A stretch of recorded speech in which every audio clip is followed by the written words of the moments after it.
আওলাদ master এরা আরো লোকজন নিয়ে আমার বাইরে খুন করে ফেলাইছে, গলায় কোপ দিয়েছে। আমার আব্বা যে মারছে তার ফাঁসি হোক। কারণ আমরা দেখতে পারিনি, গেটে বাড়ি বাড়িতে ভয়তে আমার আত্মা খাই ফেলেছে।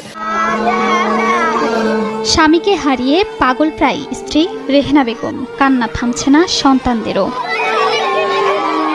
দীর্ঘদিন ধরে স্থানীয় ইউপি সদস্য ঝুনু মিয়া ও ইকরাম মিয়ার মধ্যে গ্রাম্য বিরোধ ছিল। এরই জেরে প্রায়ই ঘটত মারামারির ঘটনা। বুধবার রাতে ফরিদপুরের আলফাডাঙ্গার বারুইপাড়া গ্রামে মসজিদের সামনে দাঁড়িয়ে কথা বলছিলেন ঝুনু মিয়ার সমর্থক দিনমজুর আজিজার শেখ ও রিপন শেখ। এ সময় হঠাৎই তাদের কুপিয়ে জখম করে ইকরাম সহ তার লোকজন। গুরুতর অবস্থায় ভর্তি করা হয় ঢাকা মেডিকেলে।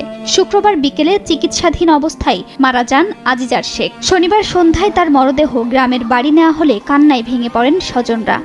পথের থেকে ইকরাম ও ইকরামের সালরা